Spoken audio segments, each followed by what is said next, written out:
सियार और अरबी। हमने नगलिस्तान में अपना तंबू गड़ा हुआ था। मेरे साथी सो रहे थे। एक लंबा सफ़ेद अरबी वहां से गुजरा। वह अपने ऊँटों की देखभाल करता था और अपने विश्राम स्थल की ओर जा रहा था। मैं वहीं घास पर लेट गया। मैंने सोने की कोशिश की, लेकिन सो नहीं सका। दूर कहीं से सियार के चिल्लाने की आवाज़ आ रही थी। मैं फिर बैठ गया और अभी तक जो दूर था वह जल्द ही बिल्कुल मेरे पास आ गया था। सियारों का झुंड मेरे चारों ओर था। उनकी मध्यम सुनहरी आंखें चमक रही थी। अचानक फिर से वे गायब हो गए। उनका पतला शरीर लयबद्ध तरीके से इस प्रकार घूम रहा था कि मानो उन पर कोई चाबुक से प्रहार हुआ हो।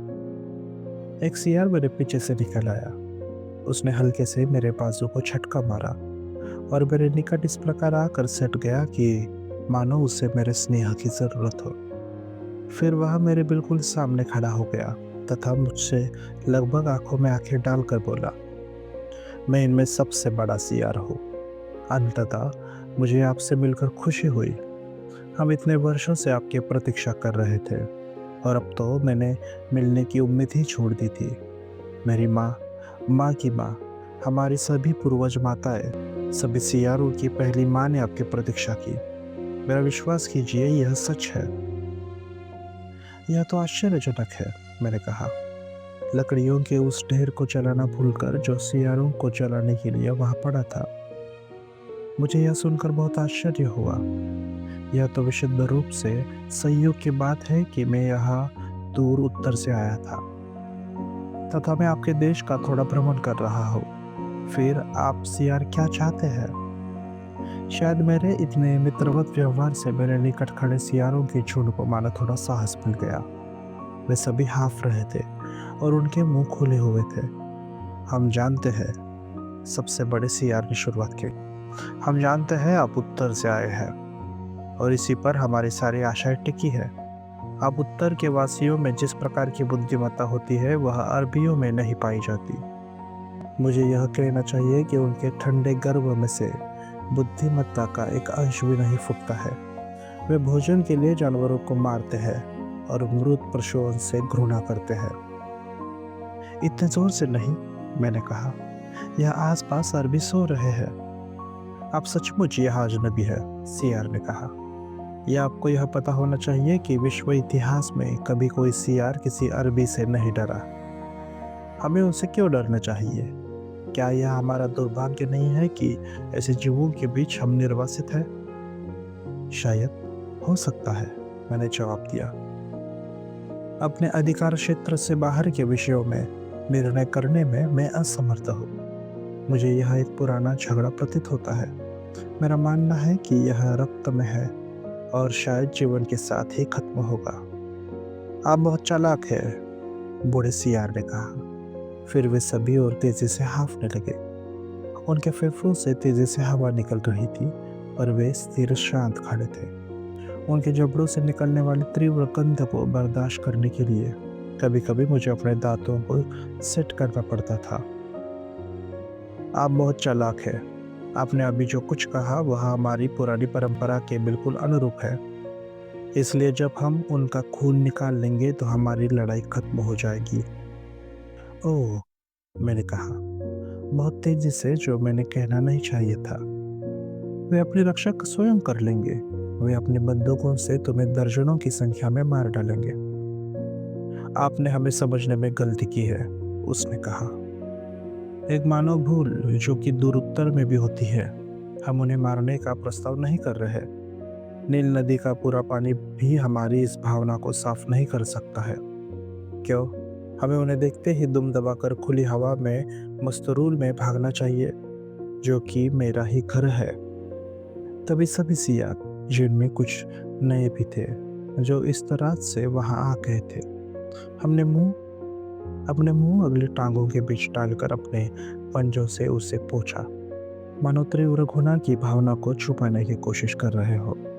मुझे लगा कि मैं उनके सिरों पर से कूदता हुआ वहां से भाग जाऊं। तब क्या करने का प्रस्ताव कर रहे हो? मैंने पूछा, अपने पैर पर खड़े होने की कोशिश करते हुए, लेकिन मैं नहीं उठ सका। दो छोटे छोटे सियारों ने पीछे से मेरे कोट एवं कमीज को अपने दांतों में फंसा लिया था। मैं बैठना चाहता था। ये आपके ट्रेन बेंचर्स है, बड़ी गंभीरता से बूढ़े सियार ने मुझे समझाया। यह सम्मान का सूचक है, अब उन्हें जाना चाहिए। मैं बूढ़े सियार फिर छोटे सियार की ओर मुड़ते हुए चिल्लाया। वे जरूर जाएंगे, बूढ़े सियार ने जवाब दिया। यदि यह आपकी इच्छा है तो, लेकिन इसमें थोड़ा समय लगेगा, क्योंकि अपने रिवाज के अनुसार अपने दांत अच्छी तरह गड़ा दिए हैं। अब उन्हें धीरे धीरे अपने चमड़े ढीले करने पड़ेंगे। जो भी हो, आग्रह पर ध्यान दीजिए। तुम्हारे आचरण ने मुझे इस तरह से प्रभावित किया कि मैं तुम्हारे आग्रह को स्वीकार कर लूं, मैंने जवाब दिया। इस तरह मत सोचिए कि हम असभ्य हैं, पहली बार अपनी आवाज में स्वाभाविक नरमी लाते हुए उसने जवाब दिया। हम तो कमजोर प्राणी हैं, हमारे पास दांत के सिवा कुछ नहीं है। जो भी अच्छा या बुरा हम करना चाहते हैं, हम अपने दांतों के सहारे ही वह करते हैं। ठीक है, तुम क्या चाहते हो? मैंने थोड़ी सख्ती से पूछा। श्रीमान, वह चिल्लाया और उसके साथ सभी सियारों ने सुर मिलाया। दूर से यह मधुर लगता। श्रीमान, हम चाहते हैं कि इस संसार को बांटने वाले झगड़े का आप अंत कर दें। आप बिल्कुल वही व्यक्ति हैं जिसके विषय में हमारे पूर्वजों ने यह भविष्यवाणी की थी कि आप यह कर सकेंगे। अब हम और अरबियों द्वारा सताया जाना नहीं चाहते। सांस लेने के लिए जगह, खुला स्वच्छ आकाश, मृत पशुओं को खाने का हमारा अधिकार हमें चाहिए। स्वच्छता, सिर्फ स्वच्छता, बस यही हमें चाहिए।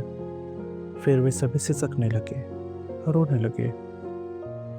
आप कैसे ऐसे संसार में जी सकते हैं महाराज? वे इतने गंदगी में जीते हैं। उनके दाढ़ी से डर लगता है, उनकी आंखों के गड्ढे देखकर थूकने का मन करता है, तथा जब वे अपने बाजू उठाते हैं तो वहां नरक का अंधेरा दिखता है। इसलिए श्रीमान जी, अपने शक्तिशाली हाथों से इस कैंची के उनके गले काट दीजिए। इसके बाद एक सियार जंग से भरी एक कैंची अपने दांतों में फंसाकर मुझे देने आया। अच्छा, ठीक है। अंततः यह कैंची आ गई और रुक जाने का सही समय भी।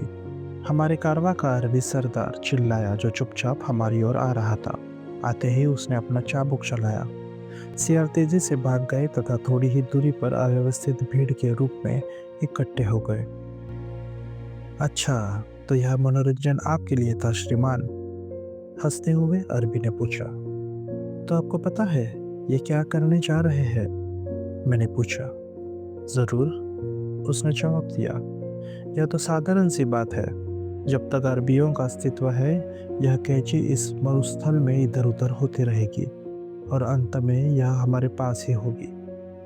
हर यूरोपियन को यह कैंची दी जाती है, कुछ महान काम के लिए। यूरोपियन ही वह व्यक्ति है जिसे भाग्य ने इनके लिए चुना है। उनकी पागलपन भरी आशाएं है। वे बिल्कुल मूर्ख है, इसलिए तो हम उन्हें पसंद नहीं करते। वे हमारे कुत्ते हैं, आपके कुत्तों से कहीं अच्छे। अब ये देखिए, पिछली रात एक ऊँट मर गया और मैं ही उसे यहाँ लाया था। 4 व्यक्तियों ने वह मृत पशु लाकर हमारे सामने फेंक दिया। यह सभी जमीन पर गिरा भी नहीं होगा कि सियारों ने चिल्लाना शुरू किया। सब कुछ भूलकर, यहाँ तक कि अरबी के प्रति घृणा भी, वे मृत शरीर की ओर बढ़ने लगे।